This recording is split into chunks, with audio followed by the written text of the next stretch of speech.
Shalom saudara-saudara, kembali lagi bersama dengan saya Alfian Dito Yuliandiki, calon pendeta GKI Kebonjati. Bacaan kita pada hari ini diambil dari Amsal 16 ayat 1-9. Saya akan bacakan. Manusia dapat menimbang-nimbang dalam hati, tetapi jawaban lidah berasal daripada Tuhan. Segala jalan orang adalah bersih menurut pandangannya sendiri, tetapi Tuhanlah yang menguji hati. Serahkanlah perbuatanmu kepada Tuhan, maka terlaksanalah segala rencanamu. Tuhan membuat segala sesuatu untuk tujuannya masing-masing, bahkan orang fasik dibuatnya untuk hari malapetaka. Setiap orang yang tinggi hati adalah kekejian bagi Tuhan, sungguh ia tidak akan luput daripada hukuman. Dengan kasih dan kesetiaan, kesalahan diampuni. Karena takut akan Tuhan, orang menjauhi kejahatan. Jikalau Tuhan berkenan kepada jalan seseorang, maka musuh orang itu pun didamaikannya dengan dia. Lebih baik penghasilan sedikit disertai kebenaran daripada penghasilan banyak tanpa keadilan. Hati manusia memikirkan jalannya, tetapi Tuhanlah yang menentukan arah langkahnya. Demikianlah bacaan kita pada hari ini. Saudara-saudara, pernahkah saudara merasakan bimbang? Bimbang ketika memilih sebuah keputusan antara pilihan A atau pilihan B. Atau bimbang merencanakan sesuatu karena selalu dibayang-bayang oleh rasa kegagalan ataupun takut bahwa apa yang menjadi ekspektasi tidak sesuai dengan realita. Meskipun kita telah mempersiapkan dengan baik, meskipun kita telah menimbang-nimbang pilihan kita, kira-kira mana jalan yang terbaik yang bisa kita tempuh, tetapi tidak jarang juga kita mengalami kesulitan. Tidak jarang juga ada hal-hal yang tidak dapat kita kendalikan, di luar rencana kita. Ada hal yang di luar ekspektasi dan tidak jarang pun kita mengalami kegagalan di dalam hidup kita. Kita merasa gagal di dalam rencana kehidupan kita dan kita seringkali menjadi bingung, menjadi takut. Lalu bagaimana respon kita ketika kita mengalami momen kegagalan seperti itu? Amsal 16 ini mengingatkan bahwa kita manusia dapat menimbang-nimbang dalam hati. Bisa jadi kita merasa bahwa jalan atau rencana yang kita lakukan itu adalah yang terbaik.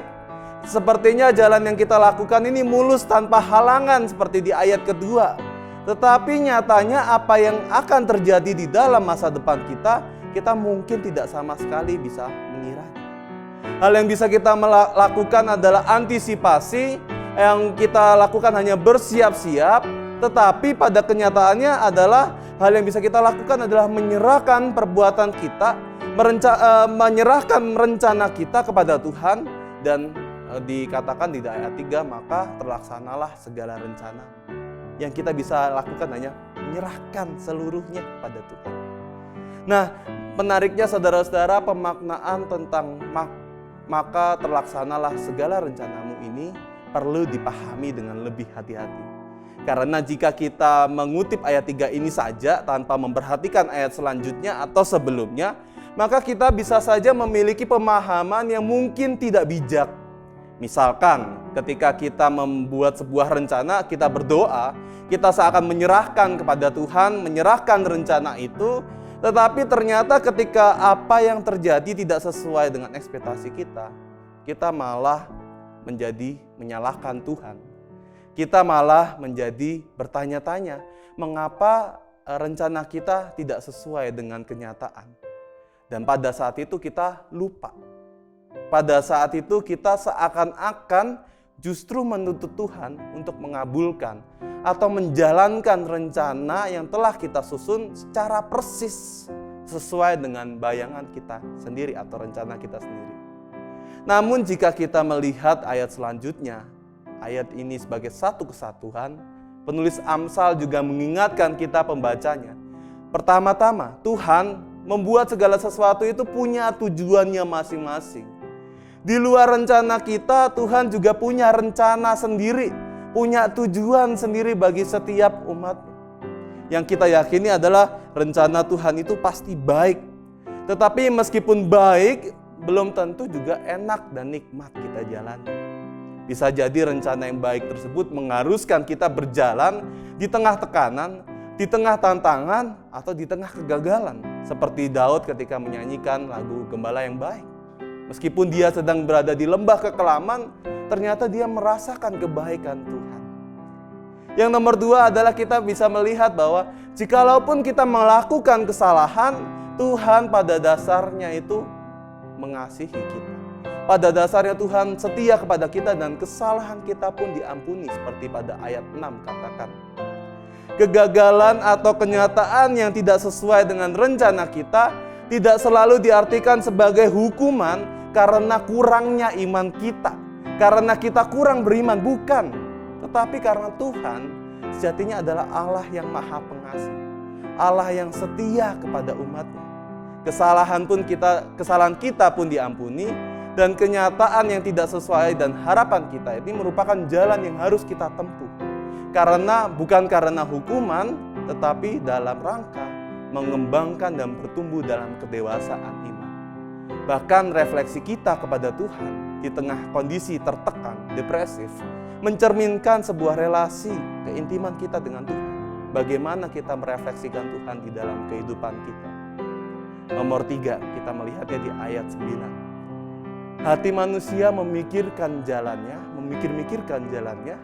tetapi Tuhan yang menentukan arah langkahnya. Kita boleh, bahkan baik untuk menyusun rencana di dalam kehidupan kita. Ketika kita menjalankan semua kehidupan kita tanpa rencana, itu juga bisa menjadi bahaya. Kita boleh baik menyusun rencana di dalam kehidupan kita dan di dalam berbagai aspek kehidupan kita, tapi juga kita perlu memperhatikan, melihat jalan yang bisa kita tempuh, opsi yang kita pilih sendiri. Tetapi pada akhirnya Tuhanlah yang menentukan langkahnya. Tujuan akhirnya bisa tetap sama sesuai yang kita rencanakan, bisa saja bergeser ataupun berubah sama sekali. Tapi percayalah saudara bahwa arah langkah yang ditentukan oleh Tuhan ini pastilah yang terbaik. Meskipun kita mengalami situasi berjalan di dalam lembah kekelaman. Maka dari itu saudara-saudara, marilah kita menjalani kehidupan kita dengan penuh keyakinan, penuh kepasrahan di dalam Tuhan. Apapun yang kita rencanakan, kita serahkan kepada Tuhan, kita pasrah. Mungkin yang terjadi tidak sesuai dengan harapan kita, tapi yakinlah bahwa Tuhan selalu mendewasakan kita, membentuk kita di dalam kehidupan kita. Tuhan memberkati kita semua.